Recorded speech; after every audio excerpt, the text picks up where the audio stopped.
El palacio real de Cangas de Onís ha visto cómo la sangre corría por sus pasillos, y el nuevo rey de Asturias, Aurelio, ascendería al trono tras el regicidio e intentaría gobernar sus dominios con gran parte de su pueblo en contra.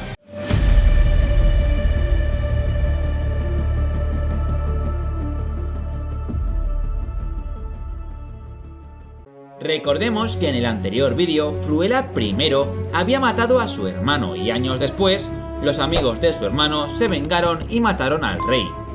Entre estos estaba Aurelio, que ascendió al trono asturiano en el año 768, y Aurelio era hijo de Fruela Pérez, el guerrero del que hablamos hace unos vídeos. Aurelio tiene 28 años, por lo que tiene toda la vida por delante para gobernar su reino y hacer que prospere. Bueno, pues no. Resulta que al poco de llegar al trono, parte de los nobles se rebelaron. Una buena parte eran gallegos. Lo que posiblemente querían era instaurar un sistema socioeconómico parecido al régimen feudal o señorial que conocemos, en el que los nobles tuviesen casi poder absoluto sobre sus dominios, algo que no cuadraba con el sistema que existía, en el que el rey tenía muchas tierras y existían propiedades privadas. Aurelio reunió a sus tropas en Cangas de Onís y partió al oeste para enfrentarse primero a los gallegos. Estos reunieron a sus hombres y se prepararon para enfrentarse a las tropas reales. No se sabe realmente cuántos rebeldes había, dónde estaban ni por quién estaban liderados. El caso es que Aurelio fue capaz de, en primer lugar, de sofocar militarmente la revuelta y, en segundo lugar, de sofocar los ánimos rebeldes. ¿Cómo? Tampoco se sabe exactamente el método, solo se menciona que el rey usó su ingenio. Es posible que sobornara a parte de los nobles para que lo apoyasen, o que cediese algunos puestos de responsabilidad a nobles revoltosos. No se sabe. La cuestión es que la rebelión fue sofocada. Vale, y mientras esto ocurría, ¿por qué los musulmanes no hicieron nada? Podrían haber aprovechado el regicidio y la revuelta para lanzar un nuevo ataque hacia el norte y recuperar los territorios que habían perdido durante las revueltas bereberes, las cuales te dejo por aquí arriba por si no las has visto, ya que fueron muy importantes para la expansión del reino de Asturias. Pues resulta que Abderramán, que recordemos era el último superviviente de la dinastía Omeya y el fundador del Emirato de Córdoba, se encontraba en una guerra civil en la propia Al-Ándalus. Claro, con este panorama no podía permitirse lanzar un ataque al norte, por lo que el reino de Asturias disfrutaría de un periodo de paz con sus enemigos exteriores. Lo curioso es que Aurelio se mudó a vivir a la región de Galicia, lejos del palacio real de Cangas, y allí, tras 6 años de reinado, murió en el año 774 por una enfermedad. Su heredero fue Silo, que estaba casado con una hija de Alfonso I, y por tanto nieta de Don Pelayo. Aurelio tenía un hermano, pero todos lo ignoraron y apoyaron a Silo. ¿Por qué? Porque este era de la estirpe de Don Pelayo, aunque fuera por matrimonio. Fijaos que el hecho de que ahora el rey sea por sangre y no por elección, ha supuesto una mejora sustancial para la convivencia en el reino. Y es que desde Pelayo, solo un rey murió asesinado, el resto o por enfermedades o por edad, o bueno, en una pelea con un oso como Fabila, hijo de Pelayo. El caso es que las guerras por el trono que había en el reino visigodo parecían haber desaparecido. Silo decidió mudarse a Pravia, desde donde controlaría a los gallegos mejor que desde Cangas, porque sí, los nobles gallegos volverían a ocasionar problemas.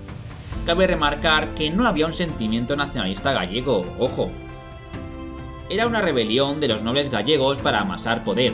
Esto ocurriría por toda Europa, con la diferencia de que aquí el rey era suficientemente poderoso como para mantenerlos a raya.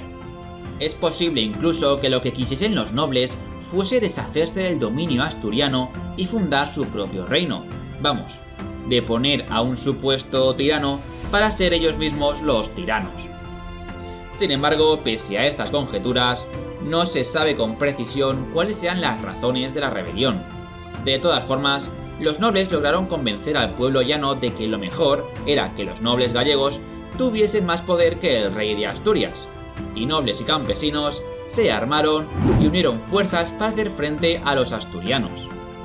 Ya tenemos un nuevo problema.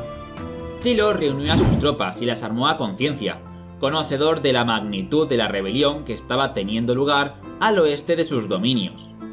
Silo siguió el camino que unía Oviedo con Lugo, y en Montecubeiro se encontraron ambas fuerzas. Me ha sido muy difícil encontrar información sobre esta batalla. He encontrado reconstrucciones posteriores en base a los nombres de la orografía de la zona y al estilo de lucha de la época, por lo que si queréis recompensar mi trabajo, os invito a suscribiros al canal y apoyarme en Patreon. Prosigo. Ambos ejércitos se plantaron frente a frente en una pequeña llanura en la zona alta de Montecubeiro. No había alas, y prácticamente tampoco flancos, solo había un centro que iba de lado a lado de la llanura. Los flancos de ambos ejércitos estaban cubiertos por una pendiente pronunciada, por lo que el combate se decidiría con fuerza bruta y habilidad personal. Aquí tendrían ventaja las huestes asturianas, gracias a la calidad de su equipamiento, a su entrenamiento y a la experiencia de la parte permanente del ejército.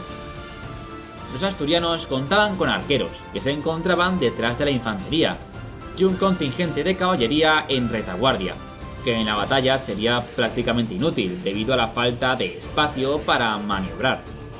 Los arqueros asturianos avanzaron y formaron delante de la infantería. A la orden del rey, los arqueros abrieron fuego a discreción, y el cielo comenzó a llenarse de flechas que volaban en parábola, para tras llegar a su cenit, comenzar a caer sobre las posiciones enemigas. Las levas gallegas empezaron a sufrir bajas entre sus filas, por lo que su líder ordenó el avance. Los asturianos siguieron hostigando a los gallegos hasta que Silo decidió que era momento de que hablasen las espadas. Ordenó a los arqueros retroceder y a la infantería avanzar. Los infantes asturianos desenvainaron las armas y cargaron en bloque contra los rebeldes. Estos últimos apretaron el paso y también se lanzaron a la carga. Ambos ejércitos chocaron en el centro de la llanura.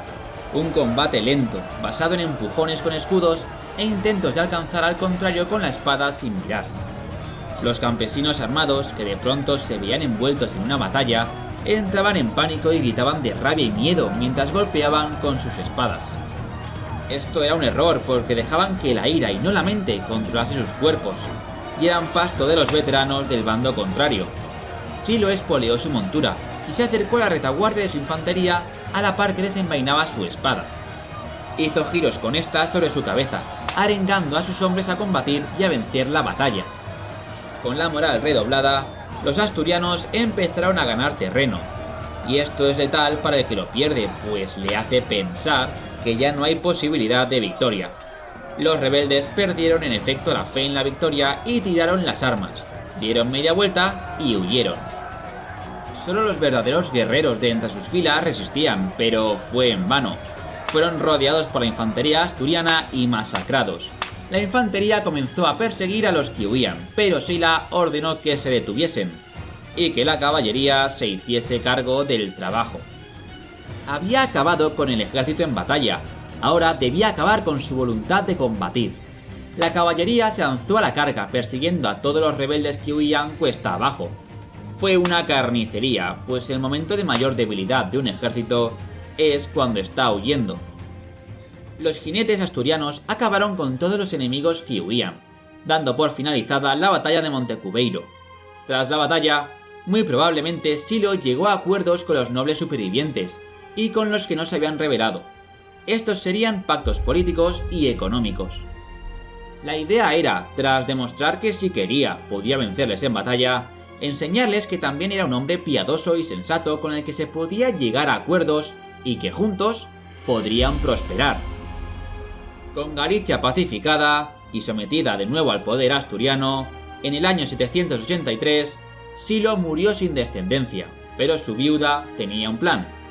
La sangre de Don Pelayo seguiría en el trono gracias a Alfonso.